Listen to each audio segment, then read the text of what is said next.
My name is Alison and I am Healing Dove Tarot, here today to read your twin flame reading from the 11th of April 2018 to the 10th of May 2018. I've already gone ahead and pre-shuffled the cards, laying out 2 cards for each week in the month ahead, and these 2 extra little cards at the bottom wanted to come out, so a little bit of an additional reading for you there. I don't read for the divine masculine and feminine differently. To me, you are the same soul. The energies intertwine, regardless of whether you're actually in union, in separation phase, have met your twin flame in the 3D or only in 5D. The energies, I will call them out as I see them. So let's get started. We start off from the 11th of April to the 17th, week 1, with one of my favorite cards in the deck, Choice. This deck is absolutely beautiful. The illustrations and the symbolism on these cards are just incredible.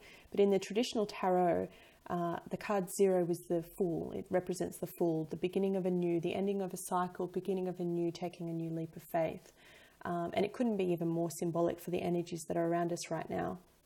We are currently still in Mercury retrograde, which is a bit of a trying and testing times, particularly for the twin flame collective. But what I love about this card is it symbolizes that there are 3 faces within the tree trunk. You can see there is a lady who's crying, representing the divine masculine's karmic partner. Some of you may refer to that as a soulmate. He may currently be involved with this soulmate or has recently left this soulmate or karmic partner, and she's weeping. She's weeping for that loss. She's weeping because she knows that he won't be coming back, and he knows that he won't be going back. And the reason for this is that often the divine masculine will meet a soulmate or a karmic partner. He'll prepare them for this kind of union, a twin flame meeting or union.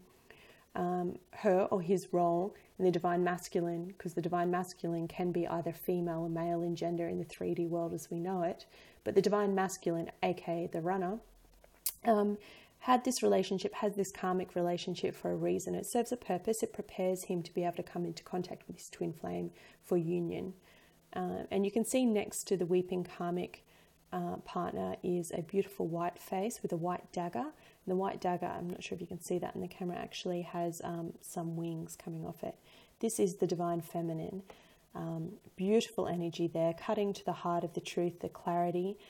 You can see 2 paths coming from the karmic partner. So the karmic partner, which has led the divine masculine to this point of either meeting his twin flame for the first time in the 3D in human form in the physical, or meeting his twin flame for the first time in 5D. Either way, the karmic partner has served their role, lighting the way to the twin flame, the divine feminine. And you can see another path leading away from the divine feminine.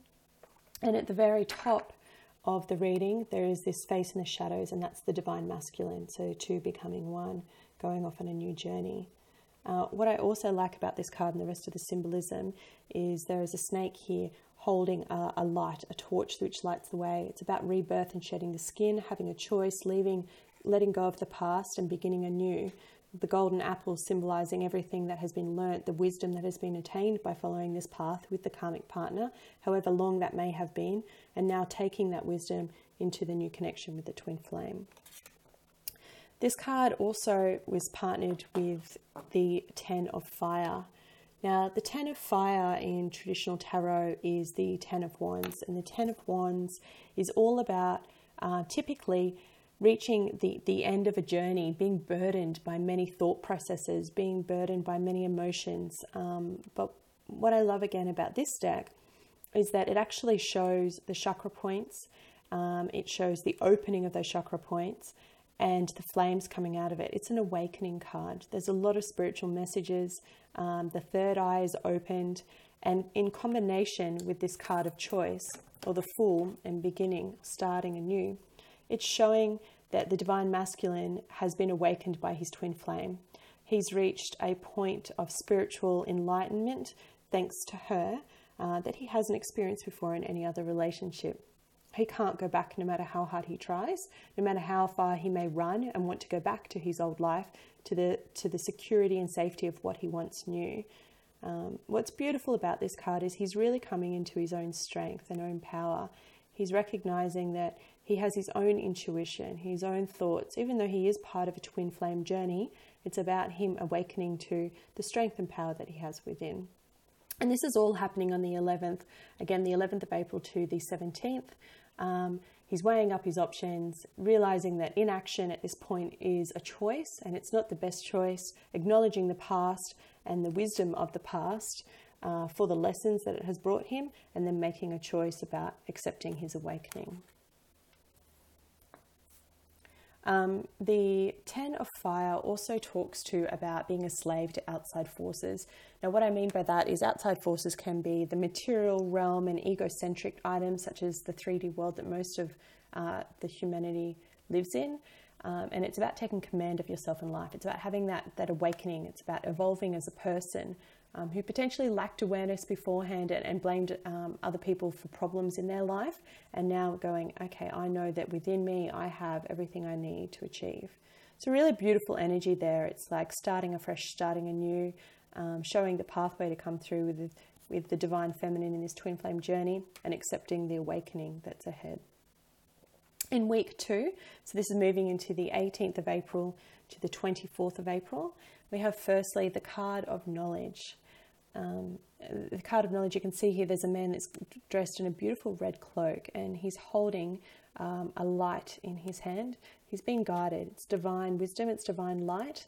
And again, I'm not sure if you can see that on the camera, but there is this golden apple. It's the same golden apple and the same wisdom that came through on the card of choice.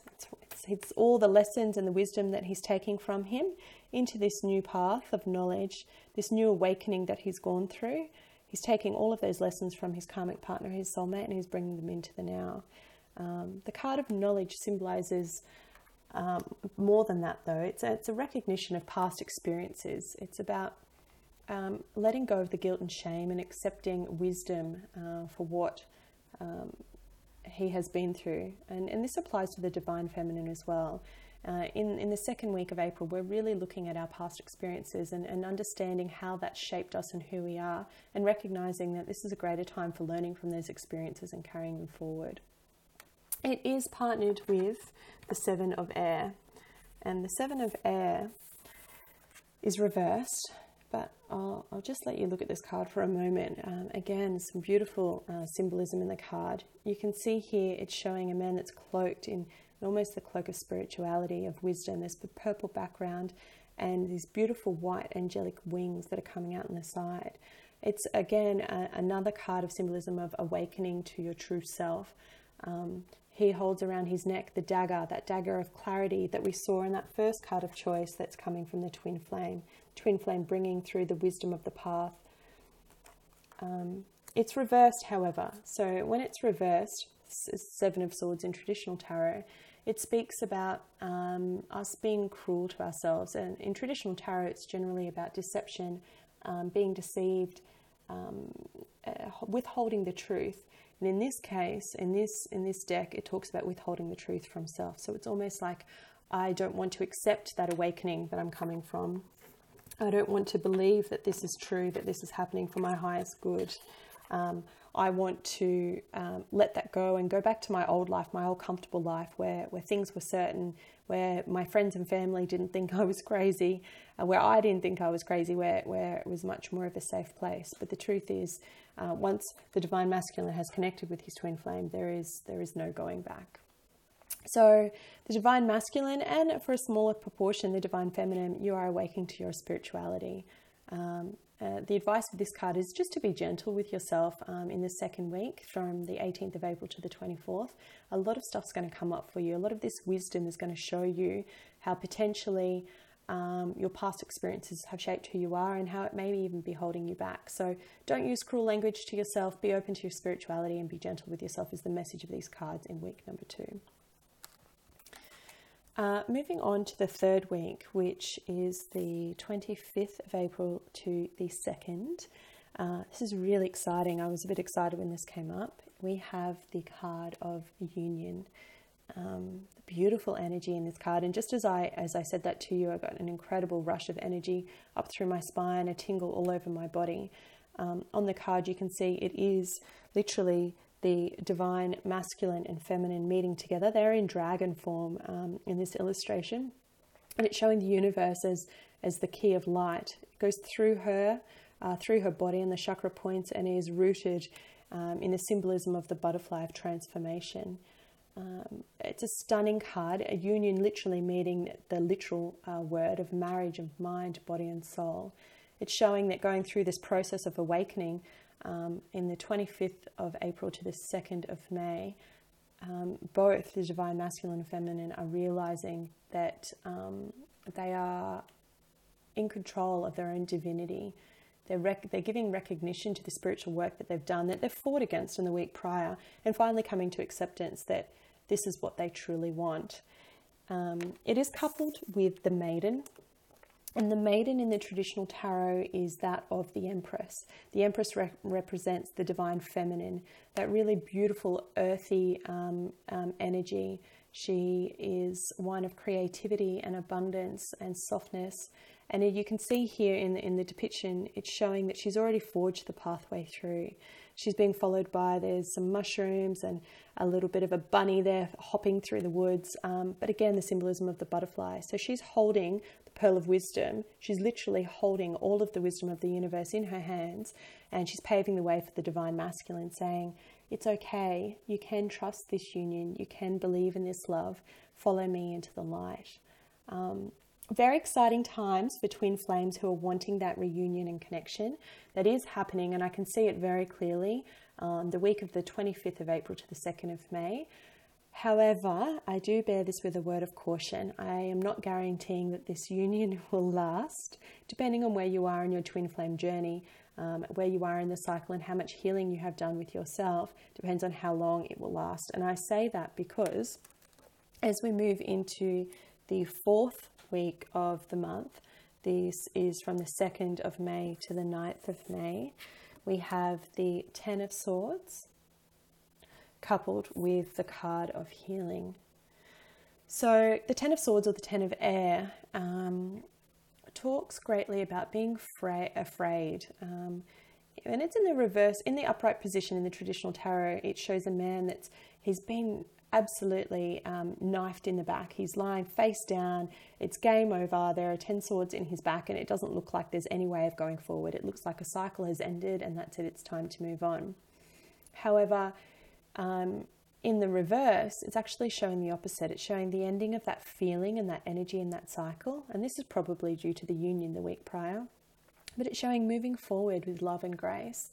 In particular, it's showing not being afraid of the great unknown love and no longer being bound by opinions of others. I feel a great sense of energy for the divine masculine in this card in particular, that they have allowed influence of other people, friends, family, even their own thoughts to really shape their decision-making process, to shape the choices that they've made, even though those choices aren't aligned with what they truly feel in their hearts, what their intuition is saying to them. They fear their intuition. So this card coming up after a reunion has happened, whether that union is permanent, and I hope it is for all of you, but after the 3rd week of union, it's showing that need for understanding that others are allowed to have their opinions, but don't let that define and shape your own journey. Even if someone has gone through something similar to whatever, everyone's situation is different, but even if you're asking for advice from someone and their journey is similar, that does not necessarily mean that the choices they made are the right choices for you going forward. Only you can make that choice, and this is a really important time for the divine masculine as a collective to listen to that. And the reason why I say that is because it's partnered with this beautiful card of healing. I love this card. It's got some incredible symbolism on it as well. But if you have a look, this gentleman standing there, he's the sage. He has wisdom. He is grounded in the earth, and he's surrounded by this beautiful lake of water. His emotions are solid and they're flowing freely. He's no longer fixated on acquiring possessions. Often I find with a lot of divine masculines, they are going through this ego role of the 3D before they step into the 5D and accepting a twin flame union. Their past self Their reason for being was accumulating wealth and accumulating status and possessions. And now they're actually going through this process of healing. They're purging any guilt and shame that they had for what they once thought was their life or their goal or their life purpose, accepting that it's okay to feel something different and to want something different, regardless of what else anyone says, and accepting that their reason for being is just about to be mapped out for them. Absolutely beautiful energy. And as I said, it's almost like as if that union comes back together, and it may hold two meanings. One meaning I see here very clearly is that in the third week, when this union happens again between the divine masculine and feminine, that the feminine's energy is light-hearted and loving, and shines a light on the areas of the masculine that still need to be healed. And that may be, again, those thoughts that need to forgive self, that aspect of purging all of those guilty emotions and things that they're harboring on. Or it could be that coming together, the divine masculine shines a light for the feminine, and she realizes that actually she has a little bit of healing to do herself. And in order for this union and this relationship to work, that's what needs to be healed. So it could play either way depending on your situation, but I'm seeing that quite clearly, that after this union there's a reflection period again, and recognizing that it's no longer this stagnant energy of hurt, and that there's a little bit more healing to go. Now, the last two cards that wanted to pop up as overall arching energy are absolutely gorgeous in conjunction with each other. We have the Death card, or Rebirth. The Death card in this deck, it's stunning. It shows leaving the old, the dark, the shadow self behind, and emerging as new, shedding your skin and coming new into this beautiful, beautiful rebirth. And I think that's a confirmation of this journey that's happening this month with the divine masculine in the collective.